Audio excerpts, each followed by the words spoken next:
गिलास रस भर गया। राजा तुंगध्वज ने रस का पान किया।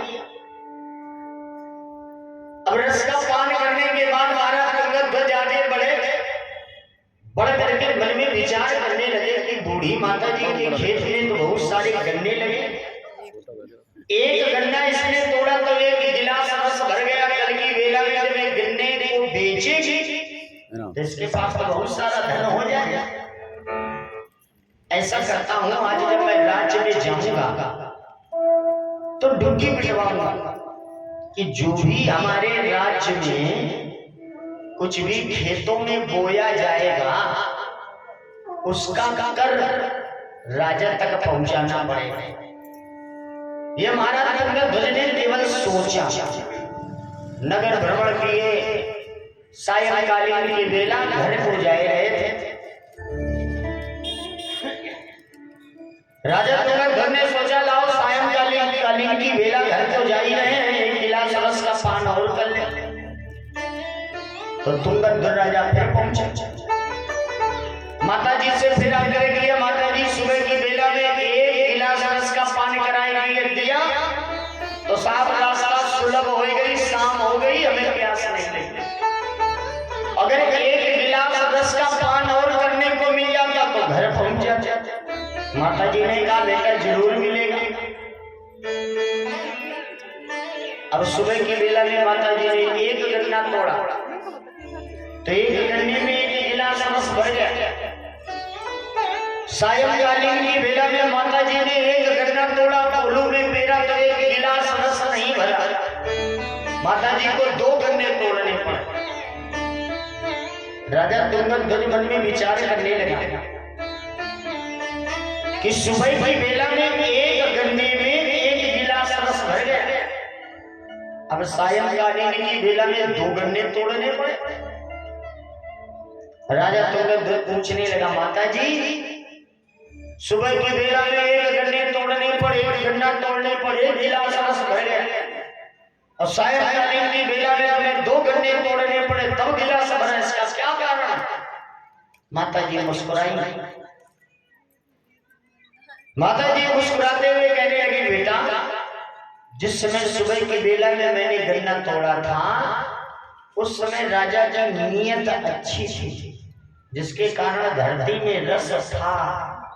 अब सायंकालीन की बेला में राजा की नीयत अच्छी नहीं है जिसके कारण धरती में से रस कम हो गया है। तो जो राजा उत्तम नहीं अधिकारी होता है तो उसे कई बार नरक योनि में पहुंच करके यातनाएं भोगनी पड़ती हैं। मेरे को भगवान की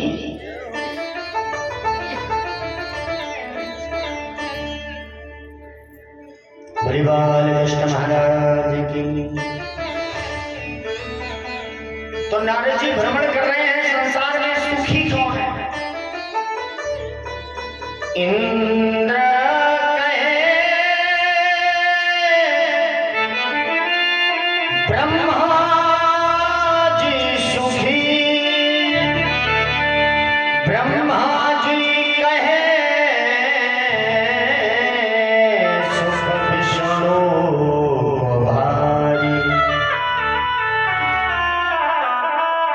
सारी संत मंडली गई भगवान नारायण के पास। अरे महाराज जी तुम्हारे जीवन में सुख है। अरे शेष की सैया पर विद्यमान हो और साक्षात लक्ष्मी जी पैरों को दबा रहे, इससे बड़ा सुख और क्या हो सकता है? पहला सुख निरोगी काया, दूसरा सुख घर में हो माया, तीसरा सुख पतिव्रता हो नारी। आराम से महाराज पैर छुआए रहो, दबवाए रहो, क्या चाहिए? तुम्हारे जीवन में तो जरूर सुख है। भगवान विष्णु बोले महाराज ये पैर दबाना नहीं है, ये तो पैर पकड़े हैं, पता नहीं भक्त हमें कब कहां बुला ले। ना हम बससी वैकुंठम, ना हम बससी वैकुंठम, ना ही क्षीर सागर, अहम बससी केवलम भक्त रसल है में छला। साहब हम तो भक्तों के हृदय में रहते हैं। भक्त जब हमें बुला लेता है तो हमें जाना पड़ता है, चाहे रात में 12 बजे याद करे, चाहे दिन में याद करे, चाहे जब याद करे। दो भक्त होते हैं, एक भक्त कहता प्रभु हम आपके हैं, और एक भक्त कहता प्रभु आप हमारे हैं। तो जो ये कहता प्रभु आप हमारे हैं, तो भगवान बैठे रहते हैं। जब भक्त स्नान कराता है तब वो नहाते हैं, जब खिलाता है तब वो खाते हैं। और जो भक्त कह देता प्रभु हम आपके हैं, जाही विधि राखे राम ताही विधि रही, तो फिर साथ भगवान को चिंता भक्त की हो जाती कि हमारे भक्त ने भोजन किया है या नहीं, अच्छी व्यवस्था है कि नहीं।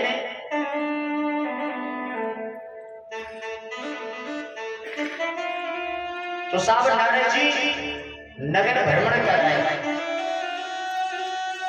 नारद जी उस परमहंस संत की खोज में निकले हैं जिसने काम और क्रोध पर विजय प्राप्त करी है।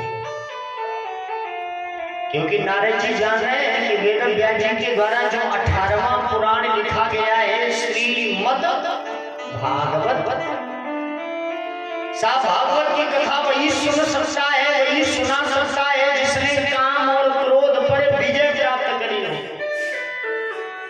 नारद जी लोग में भ्रमण कर आए, लेकिन ऐसा कोई परमहंस संत नजर नहीं आया। सो नारद जी देवलोक गए, राधा रानी के यहाँ। गोलोक धाम जाकर राधा रानी की स्तुति गाने लगे नारद जी। देवी प्रपन्नाति हरे प्रसीद प्रसीद मां